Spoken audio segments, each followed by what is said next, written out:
خب دوستای عزیزم، رج 8 تموم شد. بست انتهای رج رو به صورت معمول میزنیم، یعنی به این صورت. درسته؟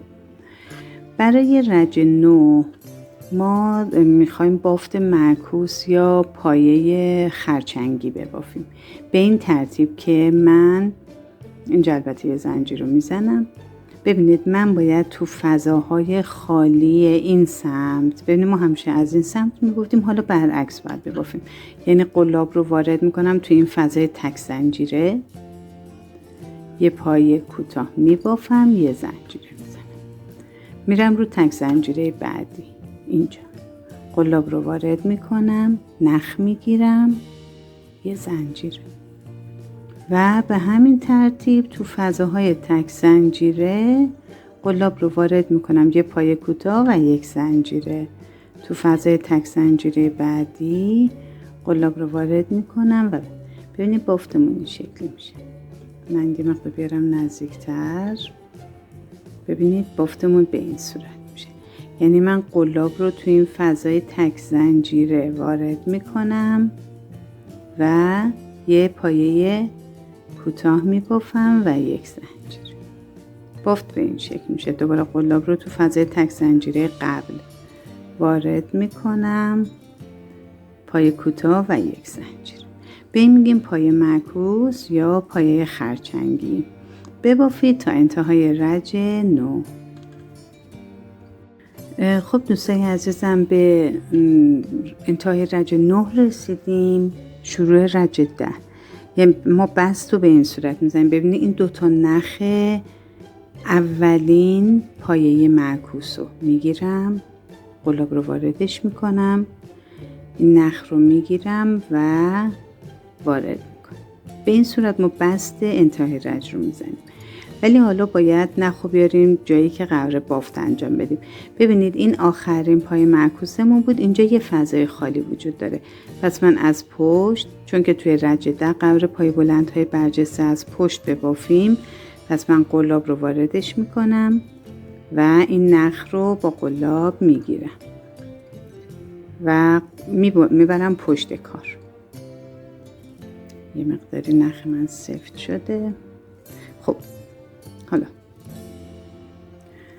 ببینید ما برای رج 10 باید روی این پایه کوتاهای رج 8 پایه بلندهای برجسته از پشت ببافیم. پس یه نخ میگیرم، قلاب رو از پشت پایه کوتاه وارد میکنم، پایه کوتاه رو میگیرم و یه پایه بلند برجسته از پشت میبافم به این ترتیب و یه زنجیره. ببینید این سطح پای خرچنگی همون میاد بالا. خب میرم روی پای کوتاه بعدی. پای کوتاه بعدی رو میگیرم و یه پای بلند برجسته از پشت میبافم، یه زنجیره. بازم یه نخ میگیرم دور قلاب، پای کوتاه بعدی و یه پای بلند برجسته از پشت و یه زنجیره.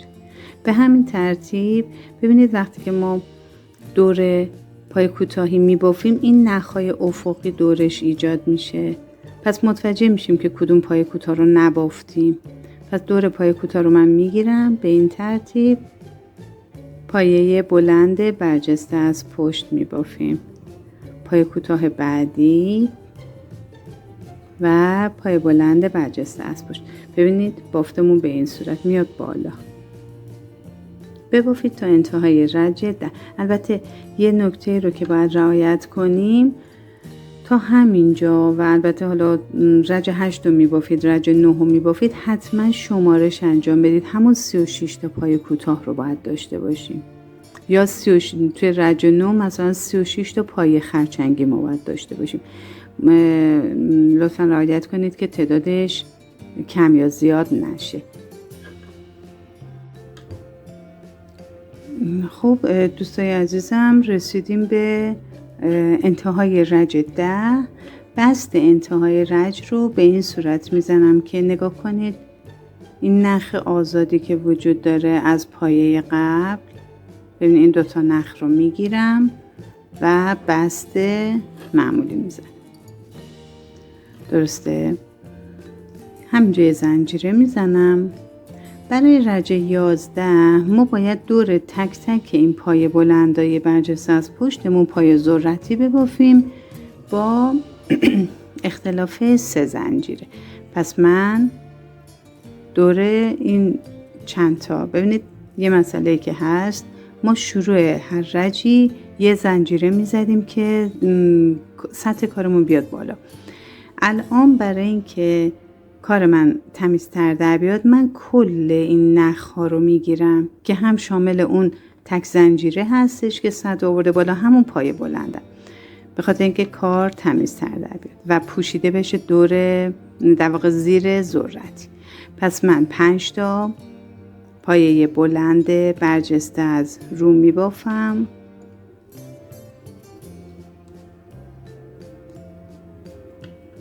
میتونید 4 تا ببافید، بسته به اینه که چقدر دوست ذرتیتون برجسته باشه.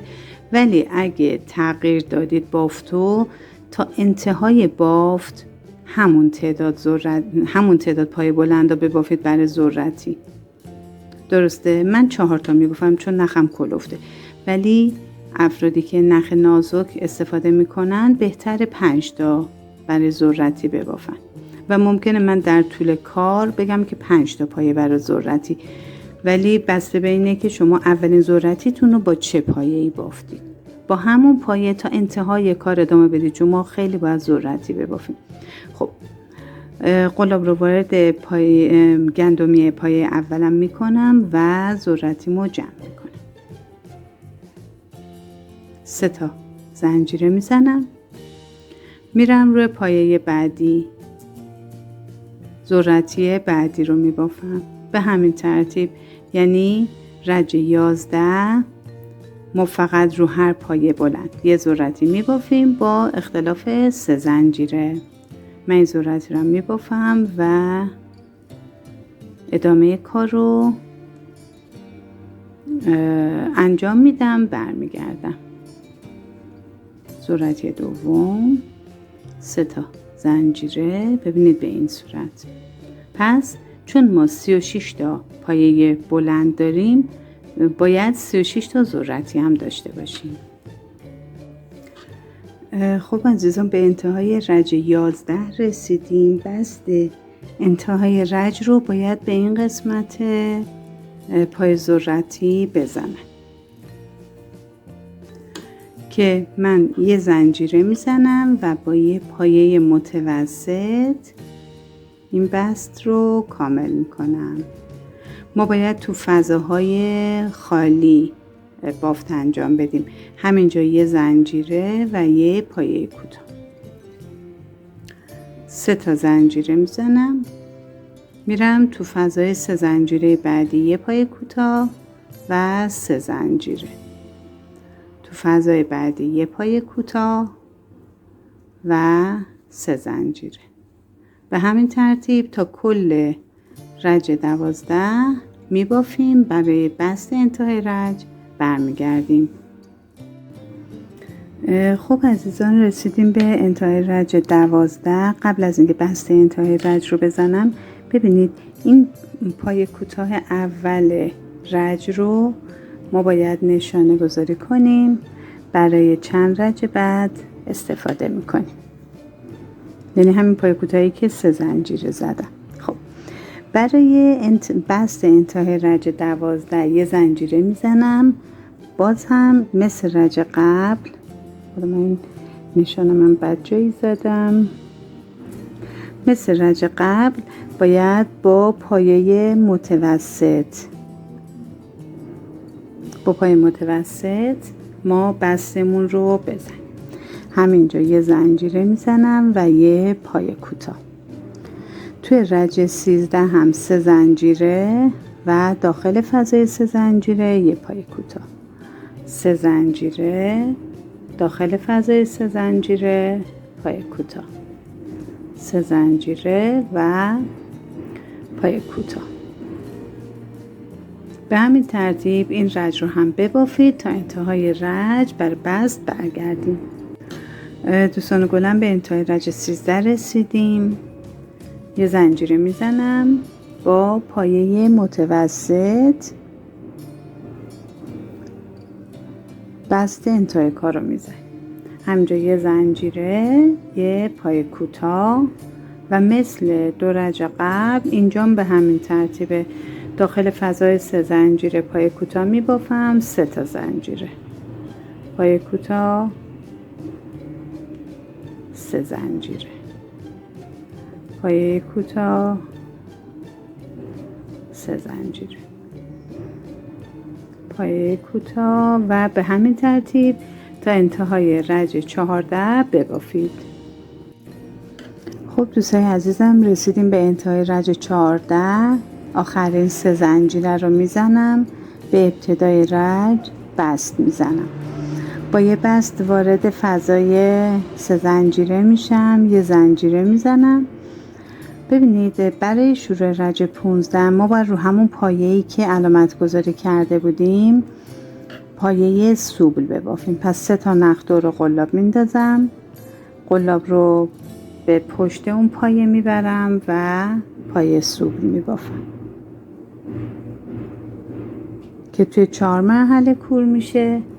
یه زنجیره میزنم و یه پایه دوبل روی اولین مرحله کور شدن پایه سوبل، یعنی این 2 تا نخ رو میگیرم و یه پایه دوبل میزنم. ببینید اینجا ما برگردیم به پشت کار. اینجا روی این 3 زنجیره ما یه پایه زدیم، این 3 زنجیره خالیه.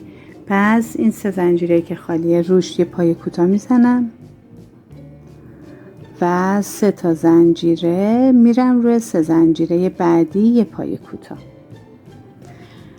الان مرحله که دوباره باید پایه سوبل بافیم، ولی یه پایه رو اینجا رها میکنیم. ببینید ما روی این پایه سوبل بافته بودیم، اینجا یه پایه رو رها میکنیم، رو پایه بعدی پایه سوبل میبافیم، یعنی روی این پایه.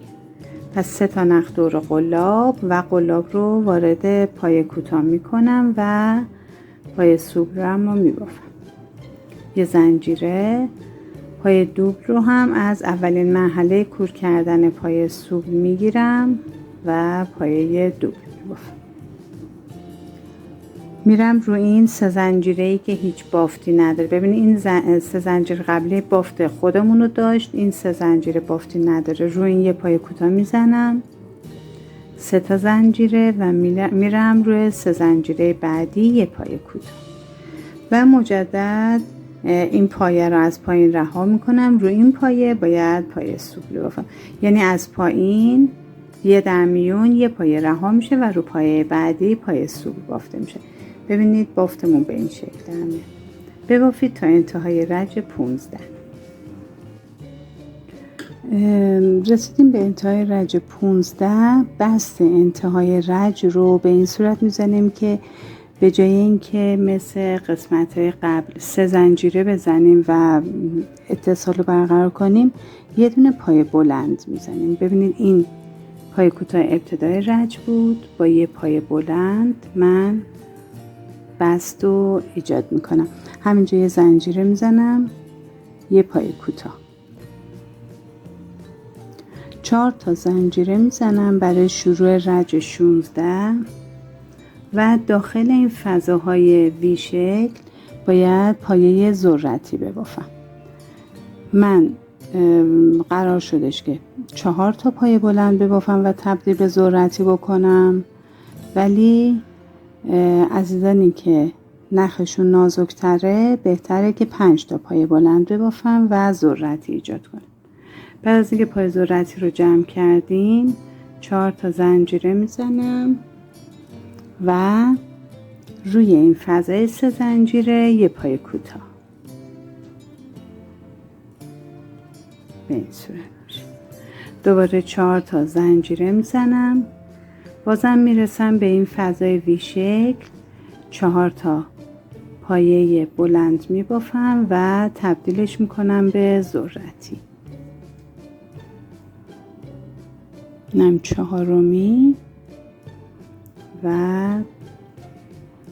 از گندمی پایه اولم میگیرم، ذرتی رو میبندم و 4 تا زنجیره میزنم.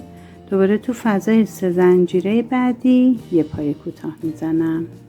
دوباره 4 تا زنجیره تو این فضای وی شکل ذرتی میشه. ببینید به این شکل میشه. پس رج 16 رو ببافیم تا انتها.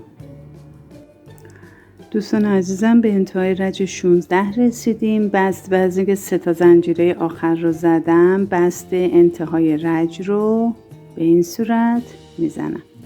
همینجا یه زنجیره میزنم. برای رج 17 ما باید دور پای ذرتیمون گلبرگ ببافیم. طرق بافت گلبرگم به این صورت هستش که اول یه پایه متوسط، بعد 3 تا پایه بلند،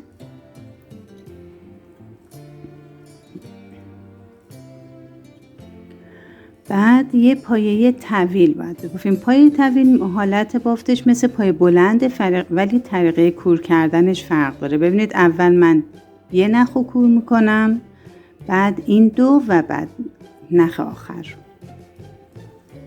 بعد پایه دوبل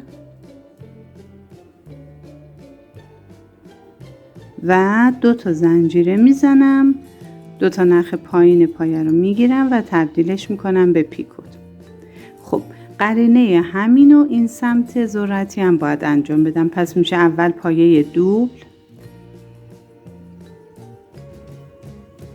بعد پایه طویل به این صورت و بعد و این کور کردن نهایی و بعد 3 تا پایه بلند ساده.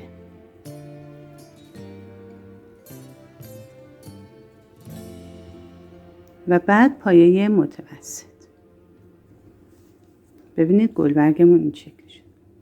خب الان باید 2 تا پایه دوبل نیمه ببافم به این صورت که یکیش روی این پایه دوبل این پایین، یه دونه روی پایه سوبل. پس 2 تا نخ دور قلاب میندازم، دور پایه دوبل میگیرم و پایه دوبل نیمه میبافم، نخ آخری رو نگه میدارم و دوباره 2 تا نخ دور قلاب و دور پایه سوبل.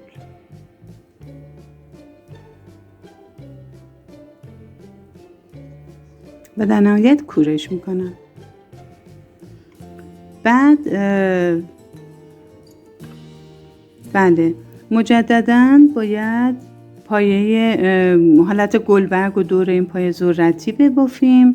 پس قبل از اینکه زنجیره‌ای بزنیم یا کاری بکنیم، وقتی که این 2 تا پایه دوبل رو کور کردیم، میایم پایه متوسط و به همون روشی که توی گلبرگ گفتم خدمتون، 3 تا پایه بلند،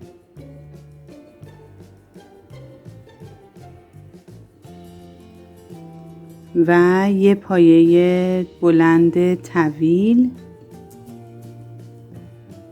پایه دوبل، 2 تا زنجیره پیکوت، قرینه‌شو این سمت ذرتی میبافم، پایه دوبل، پایه بلند طویل،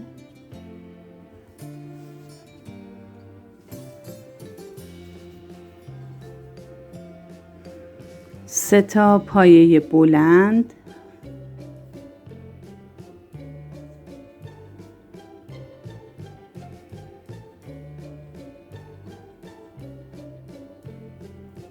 و یه پایه متوسط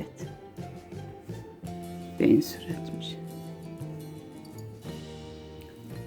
و 2 تا پایه دوبل نیمه یک بار دور این پایه دوبل قبلی چند رجا قبل باید ببافم، نیمه نگهش میدارم و دوبل بعدی رو دور پایه سوبل بعدی میبافم و این 3 تا نخ رو با همدیگه کور میکنم. ببینید به این شکل میشه بافته. ببافید تا انتهای رج 17.